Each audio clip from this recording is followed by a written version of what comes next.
Қайырлы күн, құрметті көрермендер, арнамыздың қадірлі достары.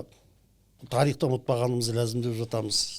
Сол тарихты жасаған тұлғаларды да ұмытпағанымыз абзал деген уәжді ұстанғымыз келеді ылғи. Солай тырысқанымызбен кей кездері ұмытып болып жатқан, ұмытуға шақ қалған азаматтарымызда баршылық екенін жасыруға болмайды. Орта ғасырда айтпағанның өзінде 30 жылдан астам уақыт бұрын күні кеше, былай тарихи өлшеммен алғанда күні кешегі егемендік алған тұста сол егемендігіміздің нығаюына, еліміздің танылуына біраз тер төгіп атсалысқан тұлғаларымызды бүгінгі ұрпақ ұмыта бастады. Замандастарымызды да кейде есімдерін ұмытып жатады. Өкінішті. Сондай ұмытуға шақ қалған тұлғаларымыздың бірі деп біздің ойымызша Мұстафа Өзтүрікті айтуға болады. 90-шы жылдары ел егемендігін алған тұста, Қазақстан енді таныла бастаған шақта Қазақстанға келіп, өзінің әйгілі есімімен бірге Қазақстанды танытуға атсалысып, таеквондо сынды жекпе-жек спорт өнерін осы Қазақстанда дамытуға атсалысқан бірегей тұлғаны осы күнде кейбіріміз білсек, өскелең ұрпақ тіпті есіне де алмайтын жағдайдамыз. Олай болса, бір бағдарламамен орын толтырмаспыз дегенменен бүгінгі әңгімемізді осы тарихи тұлғаға арнасақ деген мақсатымыз бар. Ендеше бұл Мұстафа Өзтүрік туралы өзінің төл шәкірті Атырау мемлекеттік Халел Досмұхамедов атындағы Атырау мемлекеттік университетінің профессоры, тарих ғылымдарының кандидаты, таеквондодан қара белдіктің 4-ші дан иегері, Қазақстан Республикасының еңбек сіңірген жаттықтырушысы, Қазақстан Республикасының спорт шебері Қабибек Садырұлы мырзамен әңгімелескен жөн көрдік. Қабибек Садырұлы, ең алдыменен арда біздің негізгі тақырыбы Мұстафа Өзтүрік ағамызбен өзіңіздің жеке қалай танысқандығыңыздан бастасақ. Мархабат. Ассаламағалейкум. Алла разы болсын сіздерге. Жақсы тақырып көтеріп отырсыздар. Қанша дегенде де ұстазымыздың аты шығып жүргенін қалаймыз ғой. Бүгін енді мынау осы қараша айында марқұм көзі тірі болғанда 70 жасқа толып жатар еді. Енді қазір қайтқанада ол кісінің 30 жылдай болып қалды. Енді осындай анда-санда осылай шығарып тұрған шаралардың бәрі де бір өте жақсы болады.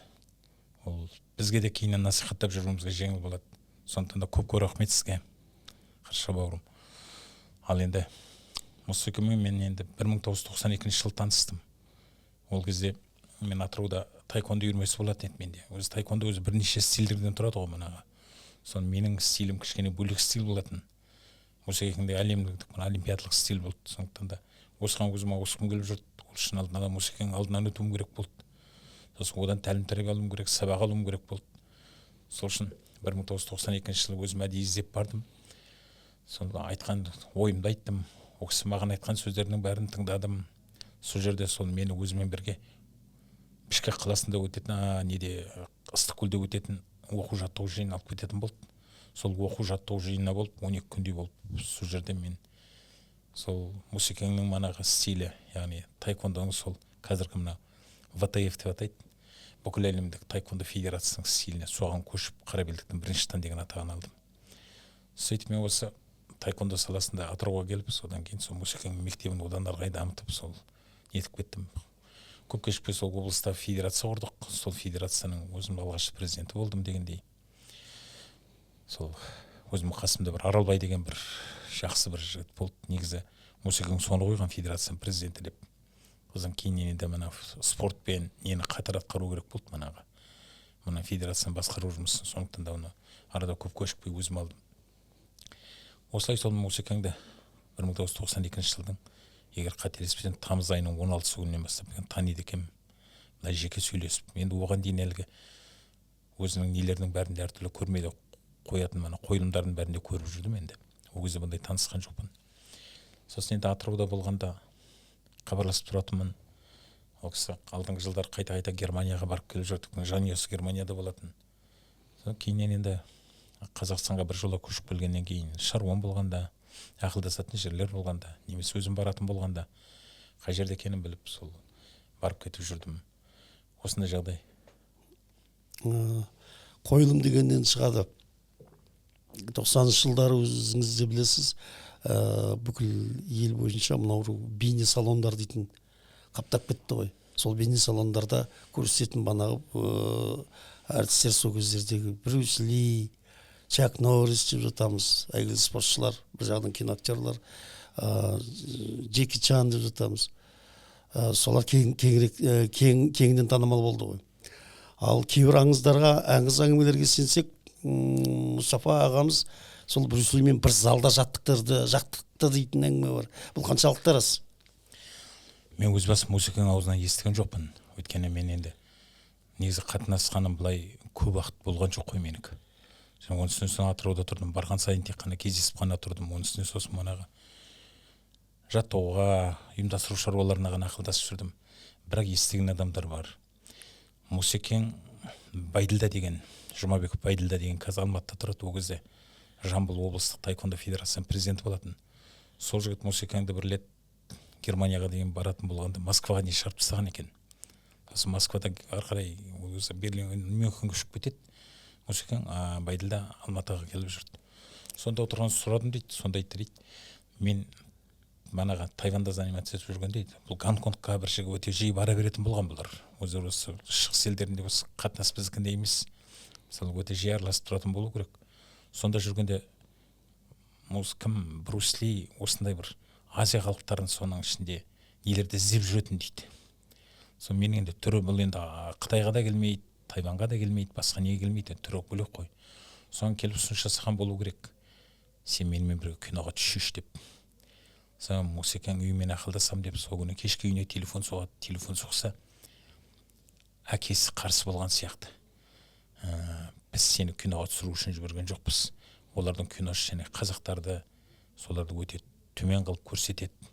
Онда киноға сен түспе деп. Соған манаға келісім бермейді. Сонда манаға Брюс Ли келіп жүреді дейді. Ол енді былай жеке-жеке өнерлерін көрсетіп жатады дейді. Онда мен оған көп мән берген жоқпын дейді.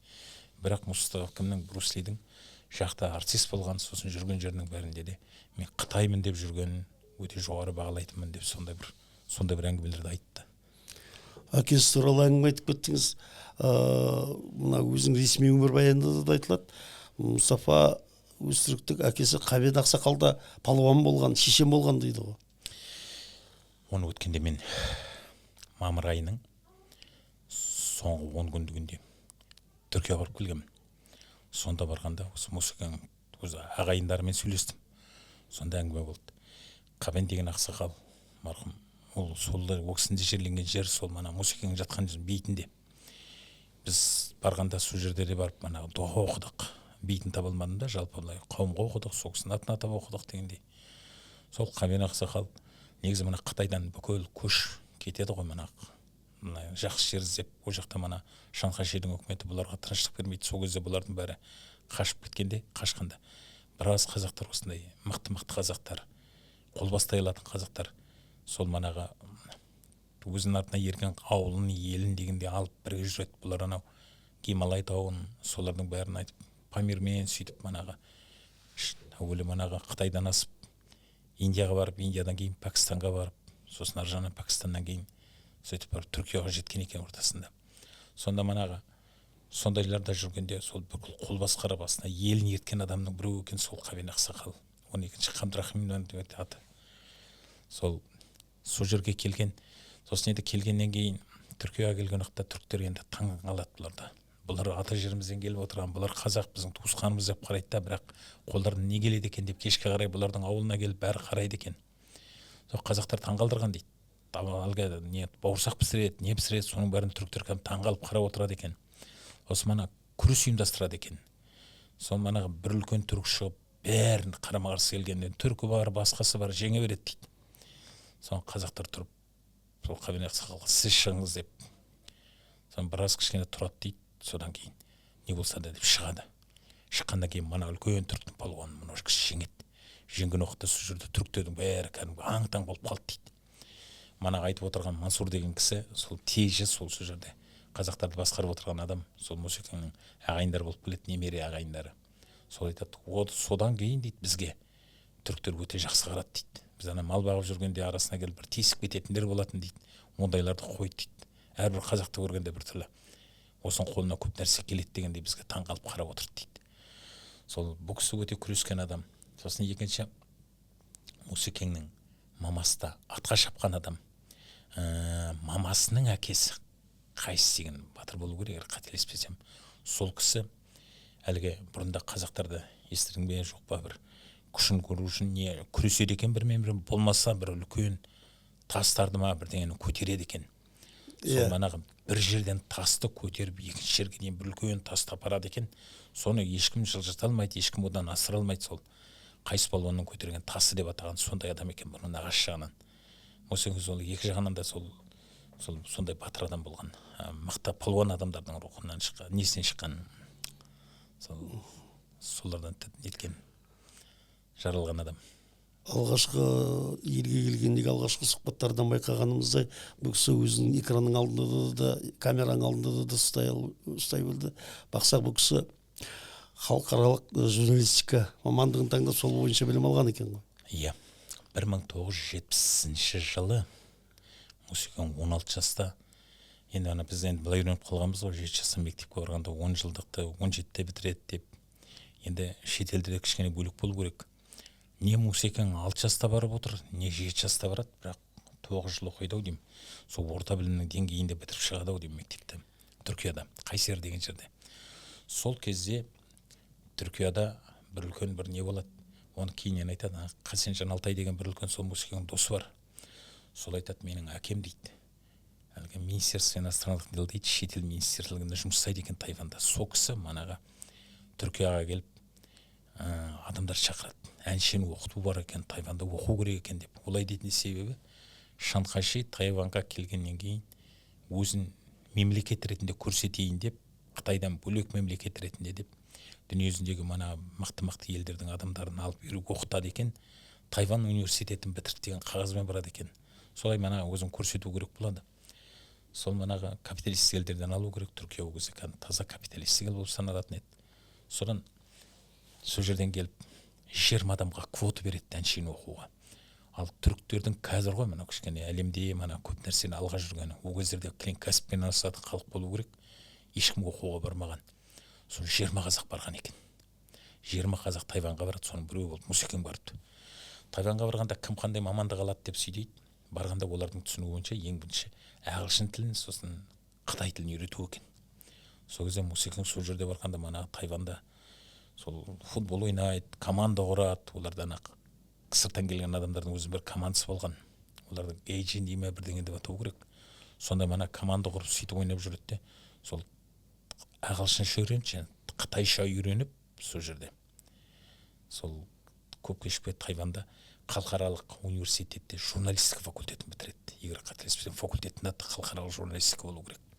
Оған бір тіл немесе екі тілді қосымша білу керек болып тұрады.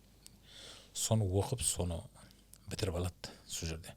Бұл негізгі мамандығы журналист. Бірақ енді ол салада жұмыс жасамаған кісі. Сөз саптауының бәрі таза кәдімгі сіздерге келеді. Сондай да.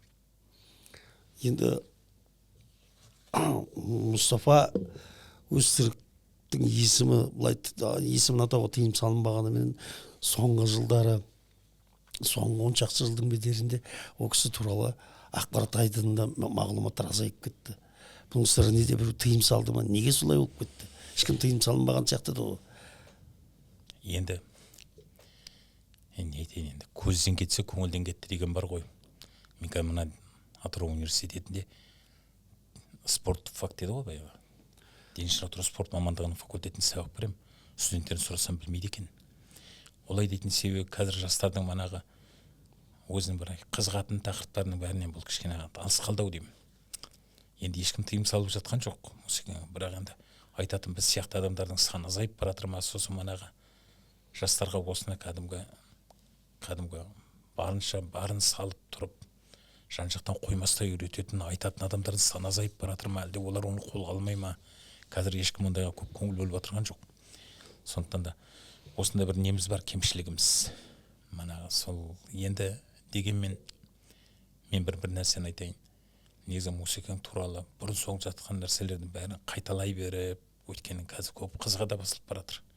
А жаңа ақпарат жоқтың қасы. Мен мысалы сол Мусекең туралы кітапқа бір материал жинап жүрмін. Көп ешкім айтылмайтын себебі білмейді екен. Ал енді дәл осымен айналысты деген мамандармен барып сөйлесіп қарап едім. Ол кісілердің айтуы, бізге дейді, ана қайтыс болғандағы мана несі, дәрігердің анықтамасы сол мысалы қолымызға берілген жоқ дейді. Тағы бірдеңе деп, сондай манаға более подкованный түрде келіп тұр олар, а олардың қолына ештеңе берілмей тұр. Ал мысалы әлгі ана жақтан келді, былай жасады, алты тіл білген екен деген сияқты сөздерді айтуды, ол айтылып та келе жатыр, оны айтыла да береді, бірақ енді бұл қазір ондай көп қызықты болмайды, сенсацияға жатпайын деп тұр. Мен сөйде ойлаймын. Бірақ дегенмен енді бұл кісінің өліміне де қатысты көп әңгімелер айтылды ғой. Уланды деген әңгімелер айтылды. Сіздің өзіңіздің көзқарасыңыз? Уланған сияқты. Менің ойымша уланған сияқты. Мен білмеймін, енді қайтқаннан кейін ол кісінің 7-сін жасап жатырғанда бардым. Мен қайтқан күні, мен барғанда Алматыға, қайтты дегенде Атыраудан естідім. Мен ұшып барғанда ол кісінің сүйегін таңертең алып кеткен. мен. Ол кезде самолет сол 5-тердің шамасында ма сол барды. Сосын енді Түркияда 7-сін жасап жатқанда мен сол Алматыда 7-сін жасады, спортшылар бәрі бірігіп сонда болдым да ертесін Атырауға айтып кеттім. Енді ешкім көп айта алмайды, білмеймін, не білмей ме, не нетпей ме. Сол Мусекең айтқанда соның қасына келген әлгі шенеуніктер, түрлі сондай адамдар көбейіп кетті. Соған байланысты ма екен, кішкене әркім көп нете алмады. Сосын білмейтін ақпарат таратқысы келмеді ме, мойнына жауапкершілік алғысы келмеді ме. Ал енді бірақ мен естуімше, осы Түркияда да естідім бәрінде де, бауыр іріп кеткен дейді. Ал бауыр қандай жағдайда дейді? Мен білемін, мысалы күтінбеген адамдар да болады, анау май жылы тамақ жегендер де болады, тағы бірдеңе дегендерді айтады ғой. Бірақ енді бір неткенім, енді ол адам жатып қалу керек, одан кейін бір нәрсе күн ауырып жату керек деп сөйтіп те ойлаймын жағынан. Ал бұл кісі осы Муайтайдан бекен, тай бокстан бекен, ушудан бекен бір жарыс болғанда соның ашылуына барады. Сол Нұрсұлтан Назарбаев өзі сонда бірге болған екен. Сол ашылуында болып, ал сол жарыс 2 күннен кейін бітеді, біткен уақытта бұл кісі қайтыс болып отыр. Сонда не болғанда да сол бүкіл ауруының бәрі сол несі, сол 1-2 күндіктің ішінде болған нәрсе. Әрине бұның бәрі бізге күдік тудырады, бірақ енді ар жағына осы жерге келіп мен енді тоқтаймын, өйткені енді қалған жерде не өтірік айтамын, не ойымды айтуым керек болады ғой менің. Міне сондай жағдай. Негізі ол әңгіме бар, ол бір болмаса бір ертең табады онысын. Ол қанша жауап қояр десің, қазір енді бәрі өзгеріп жатыр. Әділетті Қазақстан дейміз, шығады ғой бір күні. Мұстафа Өзтүріктің шәкірттері дегенде ең алдыменен Қазақстанда Бексейіт Тілкеев, Сұлтанмахмұт Шоқбатов, Қайрат Қырғызбаев, сосын сіз аталасыз. Осы шәкірттер қайдасыз қазір? Марқұм Бексейіт Тілкеев деген ол кісі қайтыс болды. Қазақстанға танымал журналист, суретші еді. Осылай деп Москвада Строганов атындағы училищені бітіріп келген, сонда үлкен бір жан-жақты шығармашылықтың адам еді. Ол енді ол кісі Мусекең қайтқаннан кейін 3 жылдан кейін ол кісі қайтты енді. Енді екінші Сұлтанмахмұт Шоқбатов деген әрі спортшы болды, әрі сосын Қазақстанның ұлттық құрама командасының бас бапкері болып жүрді.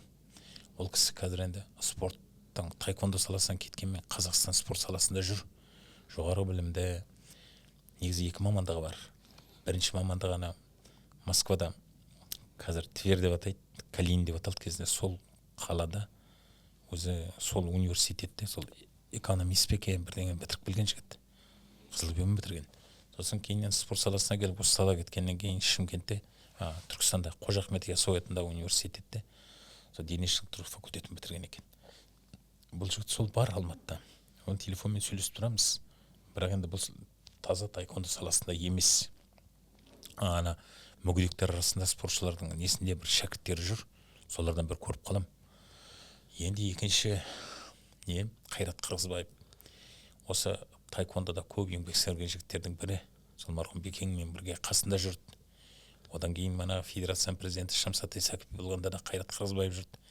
бұл жігіт сол мусекеңнің көзінің тірісінде Мұстафа Өзтүрік мектебі деген мектеп ашып алды. Сол мектепте өзі жетекшілік болды, өзі соны жаттықтырды. Заманның қиын заманда Мусекеңді еске аламын деп, осы 2 рет пе екен, 3 рет пе екен Мусекеңе не қайтқан күніне, не туған күніне оны ас беріп жүрді. Сонда үлкен шаралар жасады. Ол кісі қазір енді қазір жастардың несі ғой, енді мына бас бапкер, аға бапкер дегендер сондай нетеді. Егер осы қателеспесем, Қазақстанда ардагер таеквондошылар кеңесінің төрағасы болады осы жігіт қазір. Ол жігіт те бар осы салада. Ал енді осы енді тағы да басқа жігіттер бар. Олар енді салалар өзгеріп кеткен болар, бірақ жүр бар енді ешкім былай басқа хабар естіген жоқпын. Мұстафа Өзтүрік таеквондодан әлемнің 6 дүркін чемпионы. 6-шы дан иегері. Бүгінгі таңда осы 30 жылдан астам уақыт өтті, ол кісі кеткелді. 30 жылға таман. Мұстафа Өзтүрік сізді тұлға бар ма спортта, таеквондода? Қареке, мына ақпарат айтылғанда басында бір жаңылыстық кеткен болу керек. 6-шы дан дегенде көбі қателесіп 6 рет әлем чемпион деп кеткен екен. Әлем чемпионатының негізгі статистикасында соның мағлұматында Мусекеңнің аты жоқ. Бұл кісі ондай жарысқа қатыспаған сияқты. Бір Несіп Жүнісбаев ағайдың бір айтқан есімде еді маған. Әлде Бекен Қайратұлы екен, әлде осы Егемен Қазақстанда осы бір жігіттің айтқаны бар. Бұл кісі таеквондоны жандай сүйіп, соған бүкіл ғұмырын арнаған адам, бірақ ресми жарыстарға қатыспаған адам деп. Мен енді Мусекеңнің аузынан бір жарыстарға шығып жеңімпаз болған дегендерді былай жалпы дәл мен мынандай мен бірінші орын алдым дегенді естіген жоқпын да. Бірақ бір мексиканец досым болатын, шыққан сайын мені жеңіліп қалатын еді деп, сол мынандай бір табақтарды алып келетін еді деп күліп айтып отырғандарын естідім. Ал енді журналистер басында кішкене қателесіп бір нетші берген ау деймін. Бұл тақырыпқа бізде тоқтаған жоқпыз ғой. Ал енді қазір енді кішкене бөлектеу. Енді қойып отырған сұрағыңызды кішкене әлде қалай кішкене нетші берейін, бір сондай бір сапалы жағынан. Мынадай бір бағытта Мусекең сияқты таеквондодан жетістікке жеткен дегенде ресми жарыста Арман Шылманов деген атыраулық бауырымыз Пекин олимпиадасында қола жүлдегер алды. Үлкен жетістік. Екінші, Арман Шылманов Азияның қола жүлдегері болды. Азияның қола жүлдегері болды, сосын Азияның чемпионы болды. Енді қазір ересектер арасында, жастар арасында кәдімгі олимпиадаға жетпеймен әлем чемпионатында қола жүлдегерге дейін көтеріліп келген жігіттер бар. Жасөспірімдер арасында күміс жүлдегер болған дегендей.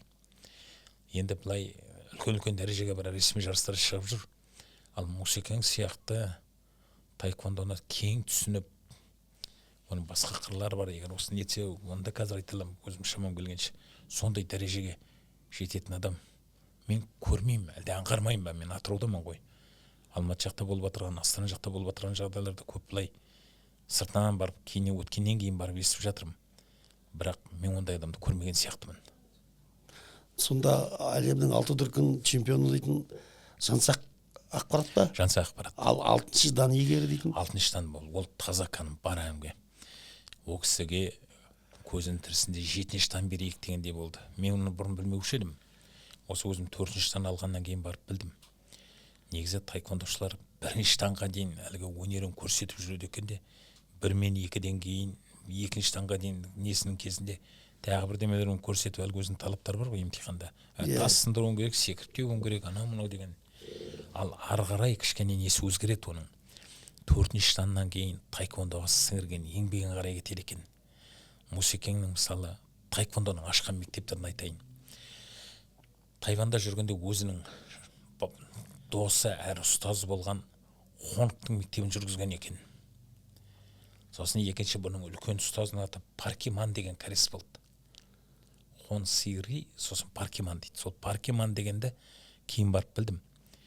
Мына таеквондода бірге ортаға шығу бар, сосын екінші Пумси деген бар ғой, бір жаттанда нелерді жасайды, мына жаттығулар жасайды, соның қимылдарын жасайды дегенде. Соның ішінде 4-ші данның тапсыратын Хымган деген Пумсенің түрі бар. Стилі. Несі? Сол Хымганда осы таеквондоға енгізген адамның аты Паркиман екен. Сол Паркиманның екі адамның сол екеуінде ұстазым деп жүр, сол Хонгтың мектебін Тайванда жүргізген екен Мусекең. Екінші, Түркияға келіп мектеп ашқанда мектебінің атын Хонық деп атаған екен. Ал енді Мусекеңнің Тайванда мектебі болды, Түркияда, Стамбулда мектебі болды. Сосын Германияда Мюнхенде мектебі болды ғой. 4-ші мектеп Қазақстанда. Бұл үлкен мектеп. Осындай еңбегінің бәрін ескеріп отырып, Мусекеңе 7-ші ұсынамыз деп жүрген. Мен өзі көп мәні білмегенмін.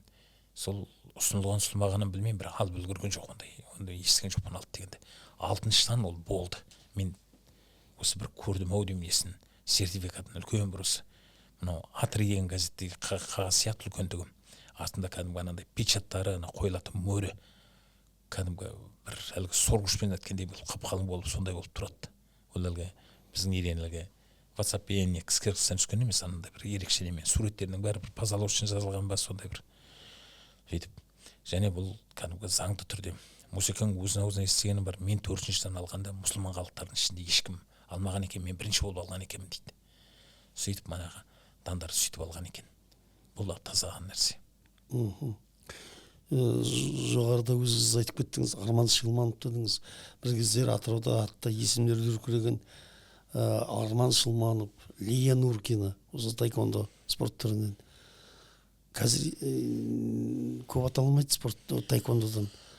Неге? Арман Шылманов, Лия Нуркина, өзі Света Бекбасинова деген болды бізде. Енді ол кезде Тажығұлова деген қыз болды. Назгүл. Осылардың бәрі жүрген кезде Атырау бір төбе еді. Атыраудан командасы келді дегенде бір түрлі Қазақстанның басқа командаларының бәрі бір түрлі сыртынан қарап сөйтіп отыратын. Атыраудан командасы келмейді деген болатын болса жарыста, олар қуанып, онда біз болып қаламыз ғой деп сөйтіп. Мына Ануарбек Аманқұловтан кейін басталған Есдәулетов, Батырбек деген болды. Осы жігіттердің бәрі осы көптеген жігіттер, осы аттарын қазір бірін білмеймін, осылардың бәрі бір легімен келді. Сол кезде осы Атыраудың таеквондосының ең гүлденген кезі еді. Ол енді осы жігіттер енді жас келесін бәрі қояды ғой мынандай спортта. Сол бұлар кеткеннен кейін келесі келетін нелер алып кете алмады бұндай дәрежеде. Олардың манағы сапасы төмендеп кетті. Сосын таеквондоның өзінде былай стилінде көп өзгеріс бар. Мен мысалы қазіргі таеквондоны қарап отырып көп нәрсені аңғара алмаймын. Мысалы менің кезімдегі таеквондо мүлдем бөлек болатын. Бөлек болғанда онда да осы әдіс, бірақ шығу стилі бөлек болатын. Енді мысалы бір қимылға біздің кезіміз рұқсат етсе, қазір сол қимылға тыйым салып отыр. Өйткені адам жарақаты көп болып кетті, тағы бірдеңе дегендерге. Сосын енді қимылдарына тыйым салынғандықтан оны үйренбейді, оның орнына бір екінші бір қимылға рұқсат етілген қимылды аламын дегенде мүлдем шығыс өзгеріп кетеді екен. Мен қазір таеквондоны қарап отырсам, алдыңғы аяғын көтере, бүйтіп бір-бірін күтіп жүрген, оны мысалы мен өзім көп түсіне білмеймін. Ал енді мен бұл жерде айтайын деп тұрмын, келесі мына қазір таеквондода былай атын кәдімгі мақтап ататын адамдардың көзі жоқтың қасыма деймін, осы Атыраудың. Сол себептен біз көре алмай жүрміз. Егер де біз шындығына келетін болсам, Қазақстанға 3-ші орын алды деген балалар бізде қанша екен өзі. Мен сондықтан да осылай енді әлі бәрін айтты, бірін айтайын, сонда айналып келгенде жоғымыз айтайын деп тұрғаным. Дұрыс қой. Енді өзіңіздің шәкірттеріңіздің ішінде өзіңіз дайындамадыңыз ба? Шәкірттердің ішінде менен де мықты шәкірттер бар, дайындайтын. Мұстахим Қабдрашев деген жігіт бар, Бауыржан Төребаев деген жігіттер бар. Бұл екі бапкер, Ғизат Салықов деген жігіттер. Мана Мұстахим Қабдрашев пен Бауыржан Төребаевтар қазір Атырау университетіне жұмысқа келді, екі өнерде профессор деген атақ кетті. Осы жігіттердің мысалы дайындығы мықты болар еді. Бұлар жас, мықты кәдімгі, үйретуі де мықты, алып кетуі де мықты. Сосын енді мен енді соңғы жылдары көбіне көп ұйымдастырумен, сондай әкімшілік шаралармен жүрдім ғой қызметте. Мына жігіттер алып кетсе алып кетер еді, бірақ енді бұнда да бір адамның бір қызығатын несі болады ғой. Бір жолда өмір бақи істеп кеткісі келеді. Мыналар енді онда көп қаламай тұрау деймін. Тіпті бұлар келген өзінде де қазіргі жастармен жүргізіп кетудің өзі қиын болатын сияқты. Мен не болғанда да бір әлгі счастливый случай, соны күтетін бір кез керек сияқты. Міне осындай жағдай. Енді әңгімемізді тамамдамас бұрын бүгінгі кешіміздің, бүгінгі кездесуіміздің соңғы сұрағын қояйын. Мұстафа Өзтүріктің есімін қайтадан жаңғыртып, жастар арасында насихаттау үшін не керек, қандай шаралар қолдану керек деп ойлайсыз? Мұстафа Өзтүрікке былтыр көктемде көше берілді. Көше салынады. Сол көше әлі ашылмай жатыр. Ашылғанда ол барып берілген көшені барып ертең көріп келерміз. Мына көше деп оны аномастикадан, мына қалалық әкімшіліктен берілген нәрсе. Бірақ енді соны ары қарай алып кету үшін енді бәрінден айналып келгенде қаржыға тіреледі. Соның бәрін жинап, сол көшенің бәрін бір атасақ, екіншіден Мусекең туралы шыққан кітаптар бар, шыққан мақалалар бар, шығып отырған бұрынғы кинолар бар, солардың бәрін қайта жүргізіп тұру үшін бәрі бізге бір міндетті түрде бір қолдау керек сияқты. Бұны әлгі мысалы детский спортивный школының тренерлерінің бұл қосымша ғана міндеті. Оның міндеті шәкірт тәрбиелеу, жарысқа адам шығару. Міне осымен жүргенде оны тіпті қолды тимейді. Ал енді бұл не болғанда да федерацияның жұмысын жандандыру керек. Сол федерацияның жұмысы жүріп кеткенде ғана жүрегі сақтады. Мынау негізі болар, өйткені Қазақстанда бір жаңа бір елес бар әйтеуір. Жігіттер соны көтеру керек деген әңгімелерді естимін. Өткенде мен Алматыда болдым жазда. Алла берсе болып қалатын шығар Қареке. Келесі кездескенде ауыз толтыртып бірдеңе айтарымыз мүмкін. Жақсы. Рахмет. Енді бір сағаттың төңірегінде Мұстафа туралы әңгімені айтып тауысу қиын болар. Сондықтан келесі кездескенде жақсы жаңалықтармен көрермендерімізге, қонақтарымызға, достарымызға бөлісеміз деген ойдамын. Бек рахмет, аман жүріңіз.